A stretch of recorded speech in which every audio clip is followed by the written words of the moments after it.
तो बात करते हैं भारत की इकोनॉमी की रफ्तार की। आखिर ये कितनी तेजी से दौड़ रही है। सरकार ने ना फिस्कल ईयर 2026 के लिए कुछ नए आंकड़े जारी किए हैं और ये आंकड़े एक बहुत ही इंटरेस्टिंग कहानी बता रहे हैं। चलिए जरा इसे समझते हैं। तो सवाल यही है, सबसे बड़ा सवाल, कि क्या इंडियन इकोनॉमी सच में स्लो हो रही है जैसा कुछ लोग कह रहे हैं, या फिर ये एक नई ऊंची उड़ान भरने के लिए एकदम तैयार है। देखिए, जवाब जो है ना, वो इन्हीं नए आंकड़ों में छिपा है। और जवाब है 7.4%। जी हाँ, 7.4%।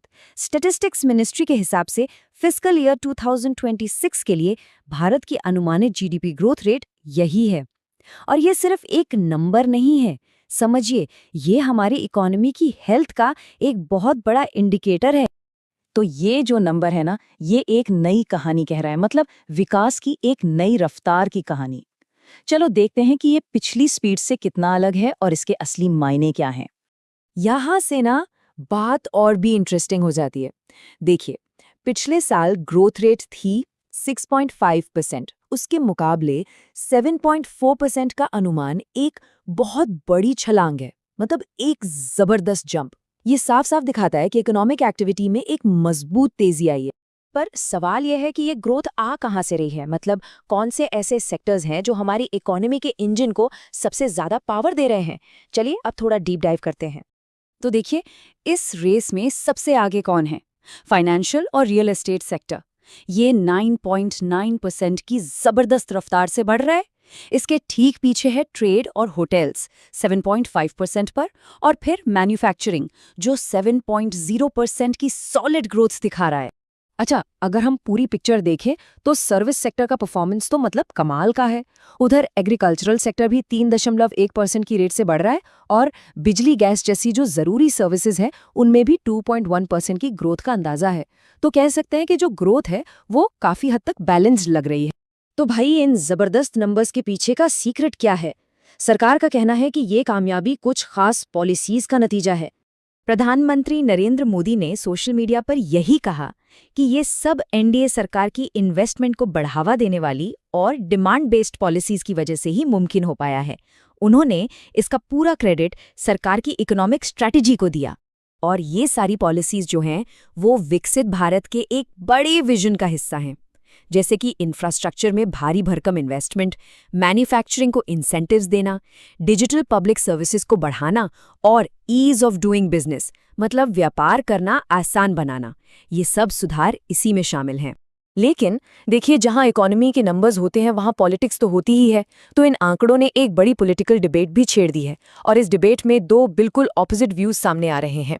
और ये जो पूरा टकराव है ना, वो बस दो फ्रेजेस में समझा जा सकता है। एक तरफ ऑपोजिशन इकोनॉमी को डेड इकोनॉमी कह रहा है, तो दूसरी तरफ सरकार कह रही है कि ये दुनिया भर की मुश्किलों के बीच एक जलता हुआ दीपक है। बीजेपी के स्पोक्सपर्सन शहजाद पूनावाला ने इसी जलते हुए दीपक वाली बात पर जोर दिया। उन्होंने कहा कि जब पूरी दुनिया में अनिश्चितताओं का अंधेरा छाया हुआ है, तब हमारी इकोनॉमी एक जलते हुए दीपक की तरह है। फिर भी कुछ लोग हैं जो विदेश जाकर कहते हैं कि इंडियन इकोनॉमी डेड है। और फिर जब ये नए आंकड़े आए तो उनका अटैक और भी तीखा हो गया। उन्होंने कहा कि ये जो 7.4% की ग्रोथ है, ये उस लॉबी के मुंह पर एक करारा तमाचा है जो इंडियन इकोनॉमी को डेड बता रही थी। चलिए अब पॉलिटिक्स से थोड़ा हटकर आगे की बात करते हैं, भविष्य की। कुछ इकोनॉमिक एक्सपर्ट्स का तो ये मानना है कि ये तो बस शुरुआत है और असली पिक्चर इससे भी ज्यादा अच्छी हो सकती है। ऐसे ही एक एक्सपर्ट हैं जाने माने इकोनॉमिस्ट और सीईओ डॉक्टर चरण सिंह।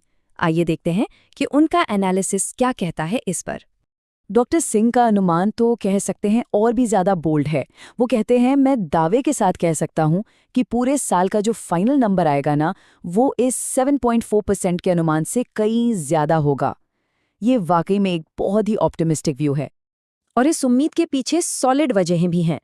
उनके हिसाब से सरकार की मजबूत फिस्कल पॉलिसी, जिसमें टैक्स और इंफ्रास्ट्रक्चर आता है, फिर इफेक्टिव मॉनेटरी पॉलिसी, मतलब इंटरेस्ट रेट्स का सही मैनेजमेंट, बैंकिंग सेक्टर से बढ़ता हुआ क्रेडिट फ्लो और प्रधानमंत्री का विकसित भारत पर जो फोकस्ड विजन है, ये सब मिलकर ग्रोथ को और भी तेज करने वाले हैं। और आखिर में ये सब हमें एक बहुत बड़े सवाल पर लाकर खड़ा कर देता है क्या ये जो तेज रफ्तार है, ये विकसित भारत के सपने के सच होने का एक पहला इशारा है? क्या ये सिर्फ नंबर है या फिर किसी बड़े बदलाव की आहट? खैर, ये सोचने वाली बात जरूर है।